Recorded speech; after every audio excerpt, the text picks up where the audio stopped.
To our YouTube channel. ಇಂದು Shamika vlogs. ಇವತ್ತಿನ ದಿನ ಹೇಗಿರುತ್ತೆ ಅಂತ ನೋಡೋಣ ಬನ್ನಿ. ಗಾಯ್ಸ್, ಇವತ್ತು ನಾನು ಎದ್ದೊಳ್ಳೋಷ್ಟರಲ್ಲೇ ನಮ್ಮ ದೊಡ್ಡತ್ತೆ ಇದ್ದಾರಲ್ಲ, ಅವರು ಬಿರಿಯಾನಿ ಮಾಡಿಬಿಟ್ಟಿದ್ದಾರೆ. ಮತ್ತು ನಮ್ಮ ಚಿಕ್ಕತ್ತೆ ಗ್ರೇವಿ ಮಾಡ್ತಿದ್ದಾರೆ.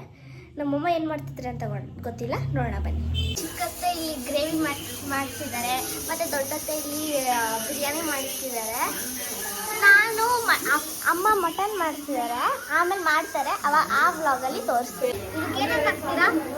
ರುಬ್ಬಕ್ಕೆ ಕೊತ್ತಂಬರಿ, ಪುದೀನ, ಹಸಿರು ಮೆಣಸಿನ್ಕಾಯಿ, ಚಕ್ಕೆ, ಲವಂಗ, ಕಾಯಿ, ಆಮೇಲೆ ಮೆಣಸು ಎಲ್ಲ ಹಾಕ್ಬಿಟ್ಟು ರುಬ್ಕೋಬೇಕು. ಫಸ್ಟು ರುಬ್ಕೊಂಡು ಆಮೇಲೆ ಒಗ್ಗರಣೆಗೆ ಫಸ್ಟು ಎಣ್ಣೆ ಹಾಕಿ ಕರಿಬೇವು, ಈರುಳ್ಳಿ, ಹಸಿರು ಮೆಣಸಿನ್ಕಾಯಿ ಹಾಕಿ ಚೆನ್ನಾಗಿ ಬಾಡಿಸ್ಬೇಕು.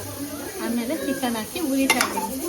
ನೋಡಿ ಗೈಸ್, ಇದು ಇಲ್ಲಿದೆ ರುಬ್ಬಿರೋದು. ಗೈಸ್, ನಾನು ಫುಲ್ ವಿಡಿಯೋನ ತೋರಿಸ್ತೀನಿ. ಅಮ್ಮ ಮಟನ್ ಮಾಡ್ತಿದ್ದಾರೆ, ಇವಾಗಲ್ಲ ಆಮೇಲೆ ಮಾಡ್ತಾರಂತೆ, ಅವಾಗ ತೋರಿಸ್ತೀನಿ ನಿಮ್ಗೆ. ಓಕೆನಾ ಗೈಸ್? ಇವಾಗ ಚಿಕನ್ ರುಬ್ಬಿದಾಗಿದೆ, ಏನಾಗ್ತಾರೆ ಅಂತ ತೋರಿಸ್ಕೊಡ್ತಾರೆ, ಕೇಳಿ.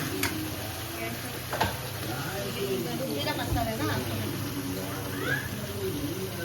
ಹಾಕ್ಕೊಂಡು ಚೆನ್ನಾಗಿ ತಿರುಗಬೇಕು. ಚೆನ್ನಾಗಿ ತಿರ್ಕೋಬೇಕು, ಮಿಕ್ಸ್ ಮಾಡ್ಕೋಬೇಕು. ಸ್ವಲ್ಪ ನೀರು ಹಾಕ್ಬೇಕಂತ. ಆಮೇಲೆ ಚೆನ್ನಾಗಿ ಬಾಡಿಸ್ಕೋಬೇಕು. ಚೆನ್ನಾಗಿ ಬಾಡಿಸ್ಕೋಬೇಕಿದ್ದಾರೆ. ಮತ್ತೆ ಚಿಕನ್ ಮಸಾಲ ಹಾಕ್ತಿದ್ದಾರೆ ನೋಡಿ. ಸ್ವಲ್ಪ ಹಾಕೋಬೇಕು, ಒಂದು ಸ್ಪೂನು 1.5 ಸ್ಪೂನ್ ಅಷ್ಟು ಹಾಕೊಳ್ಳಿ, ಸಾಕು ಟೇಸ್ಟ್ಗೆ.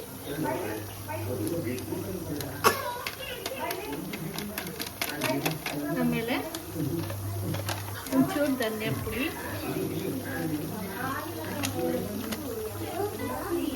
ಒಂದು ಅರ್ಧ ಸ್ಪೂನು ಧನಿಯಾ ಪುಡಿ, ಒಂದು ಅರ್ಧ ಸ್ಪೂನ್ ಮೆಣಸಿನ್ಕಾಯಿ.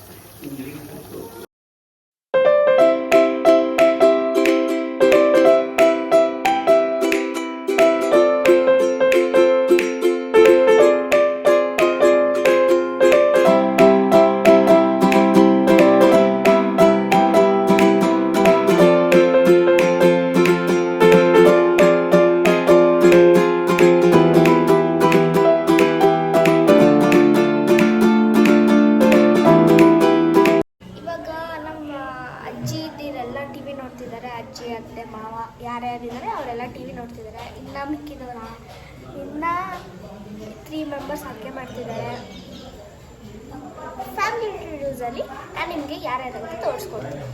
Thank you guys. ನಾನು ನೆನ್ನೆ ಹೇಳ್ದಂಗೆ ನಾನು ಫ್ಯಾಮಿಲಿ ವ್ಲಾಗ್ ಕೂಡ ಮಾಡ್ತೀನಿ. Funny vlog, travelling vlog, cooking vlogs ಎಲ್ಲ ಕೂಡ ಮಾಡ್ತೀನಿ. ಪ್ಲೀಸ್ ನಮಗೆ ಸಪೋರ್ಟ್ ಮಾಡಿ ಗೈಸ್. ಬಿರಿಯಾನಿ ಹೆಂಗಿದೆ ಅಂತ ಒಂದು ಶೂಟ್ ಮಾಡ್ಕೊಬರೋಣ.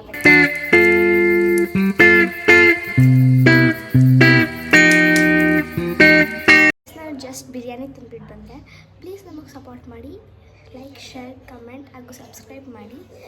ಹಾಗೆ ಬೆಲ್ ಐಕಾನ್ ಇರುತ್ತೆ, ಅದನ್ನು ಕ್ಲಿಕ್ ಮಾಡಿ. ಮತ್ತು ನಾನು ಮಟನ್ ಮಾಡೋದು ಪಾರ್ಟ್ 2 ವ್ಲಾಗಲ್ಲಿ ತೋರಿಸ್ತೀನಿ. Thank you, bye bye.